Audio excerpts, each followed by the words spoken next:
Hello family, how are you? Good morning. I say how are you every time, waiting for a response, but I'm like, I hope someone's sitting in the background watching the video You can't fit. and they're saying, hello, I'm well, thank you, how are you? Anyway, it's a bit of a funny start to it. Just thought would give you guys a bit of an update, do a bit of a raw and uncut video on our last 4 days. I've seen some chatter throughout social media around what is off-grid, and I think I just wanted to touch on that quickly and then give you our perspective after being what we would call off-grid for 4 days. So we just spent 4 days at Fishery Bay on the Eyre Peninsula, South Australia. Yep. We had no connection to mains water, no connection to mains power, no phone reception, and no internet reception. So to me, that's Off-grid. off-grid. Fully off-grid. Yeah, correct. I mean, obviously Port Lincoln is only half an hour away from the camp, so it was very accessible. I could drive 10 minutes and get phone and internet reception. And in small patches around our camp or towards the beach, you could get very, very limited reception. So you could make an emergency phone call or briefly look at something on the internet quickly, but honestly, I wasn't able to it was socials or anything. Null and void. So people say 4 days without internet, 4 days without phone reception. I asked the question, how many people out there have spent recently 4 days without any internet or phone reception? I would say not many. And it's quite interesting because we've become so used to Filling in time. spare time. Just little bits and pieces. Keeping in contact with family. Yeah. So we made two drives to reception. One was to upload a video to let people know that we would be off-grid, yeah. Fully. And the other one was then to book our next accommodation or next camp stay where we're at now. How did we go? Oh, look, I do a lot of stuff without internet anyways. Like I read, I write my book, I edit my book, I chill and do a lot with her. But even I struggled a little bit with just like when you get up in the morning, I would usually grab my phone out and just scroll on social media, check my author page, check our JDI, and do those little things. And it was weird. You'd pick up your phone, there's no reception when you're in bed at all. So it was just like, well, I can't do that. And it was just odd because it was just such an automatic motion. Every morning I got up, grabbed my phone, went to look at it. I was like, oh yeah, I can't do that. As for downtime for me, I just read my book pretty much is what I did. And a little bit of writing. So it was different, but more just those automatic things. And I've obviously working on my author page at the moment as well, so it was hard not being able to see my posts go live because I had 2 scheduled for that time, and see if any comments or likes and stuff that I should respond to, any messages I should respond to. So yeah, what about you? Yeah, I'll be honest, it's weird. It was hard in some ways. So I am generally a pretty poor sleeper. So at times I'm awake 1 a.m, 2 a.m, 3 a.m, and I'll jump on my phone to try to help put me back to sleep. And it usually does. I'll jump on there for about an hour, and then I'll be back to sleep. Didn't have that this time.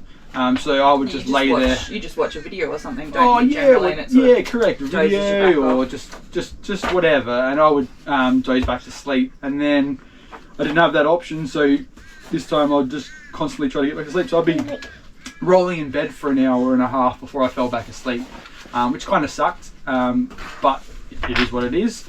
In terms of like day to day, it's awesome. I actually read a book for the first time. So he bought a book in a long time. 10 years ago. Yeah, 2014. When we went to fly to Fiji.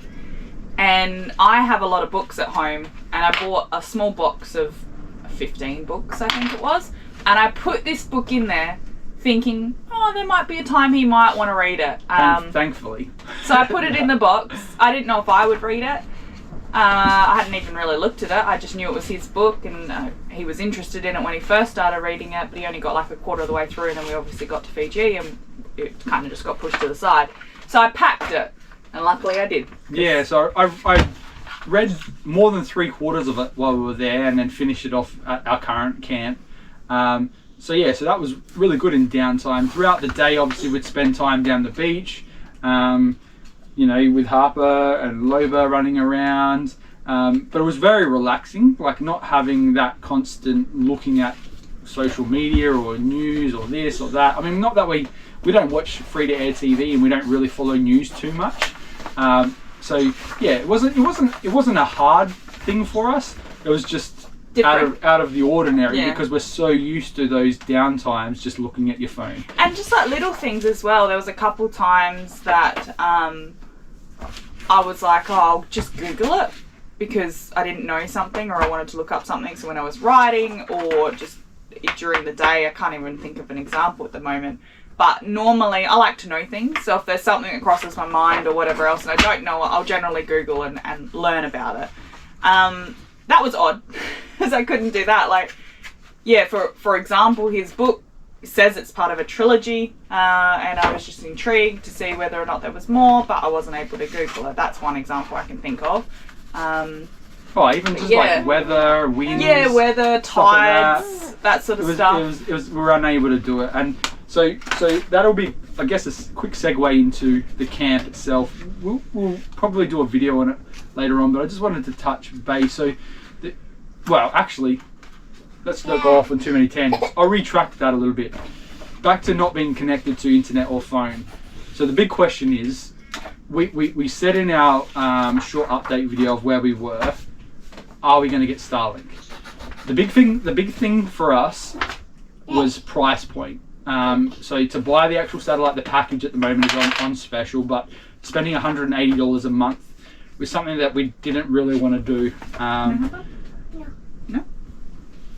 It's tough because we're about to cross the Nullarbor in a few weeks, and there's going to be a lot of times we're going to be off grid and not have internet or phone reception. And it is handy to have because we like to keep in contact with family with bubs, video calls and whatnot through Messenger and all those things. So we've done some. So there's a couple family members that will regularly want a video chat with Pumpkin, little Pumpkin here, and it's up to them because they weren't even able to see her for 4 days. Which is not the end of the world. No, we understand that. But we like to remind her of her family and stuff as well. So we've done some moving, chopping, and changing, and we're giving in. We're going to get Starlink probably today. We won't be able to start using it until probably a week and a half, 2 weeks time, when we get an inverter so we can run it. But yeah, there's been a little bit of research since we've been here, and yeah, it'll come in handy. We'll definitely use it. The other side of it as well is, for example, my author page. I need to build that up prior to the release of my book, which will hopefully be early next year. So not having the ability to do that for extended periods of time will suck a little bit when you do have like an online presence or like an online, not a business because I don't make money from it, but perhaps one day I will. So it's kind of not essential, but it will definitely just be handy and just to have availability to be able to use it. But the whole point is trying not to add too much onto our weekly or monthly budgets.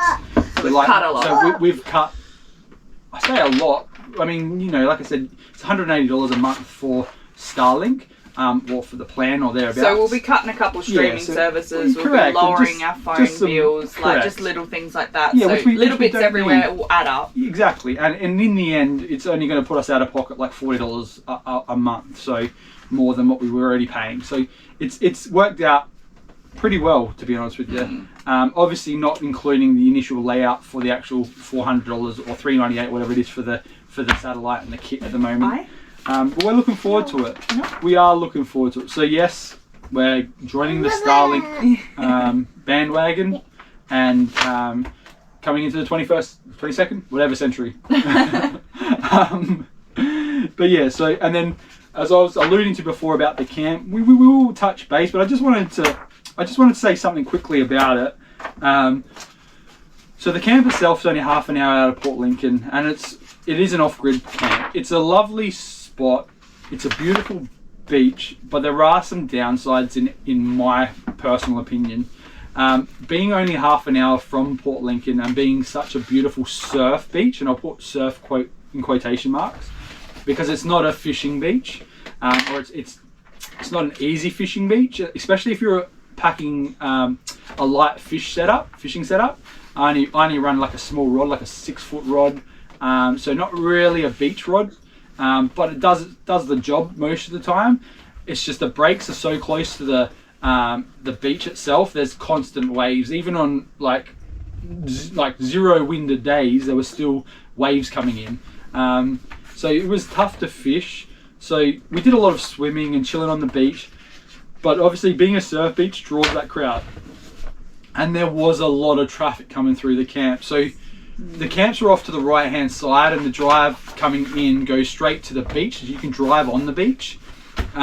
So you were getting people constantly coming in and out, checking waves. And people don't drive slow. And they don't drive slow. So if you've got family, obviously or kids playing, obviously your you've got to be careful. Dog's on a lead. So yeah, just got to be really careful and mindful of that. And there's no speed sign up. There is a sign that says like children in the area, but there's no like speed sign change. But obviously common sense should prevail. Whilst it was so even though it was off-grid, it didn't feel off-grid in regards to remote. Yeah, because there was just people constantly. Even a tour bus rocked up. Yeah. Someone doing surf lessons rocked up with like 6 or 7 students. It was. So that was Fishery Bay, Eyre Peninsula, half an hour out of Port Lincoln. Again, if you're into surfing and whatnot, stunning beach, awesome, probably learning. I'm not a professional on rips, but it didn't seem like there was too much there, but please don't quote me on that. I'm not a professional, so don't go out swimming and get taken by a rip. But yeah, it's like I said, if you're just ready, if you're looking for a swim and a surf, definitely somewhere to check out, and just expect traffic, and lots of it. Service, yeah, no service, obviously. But yeah, anyway, that's already us. done. Starlink, what we would call off-grid, and just a little bit about the little last camp. Is there anything else you wanted to quickly say? No, I think that's pretty good. It's our little, not a rant, but our little raw and uncut. If you like these, by all means, please drop a comment, drop a like, and a subscribe. We are new to this, we're still learning. We love feedback as well, as long as it's constructive. By all means, fire away with feedback. But until next time, guys, thank you. Thank you. And we'll catch you again. All right, bye.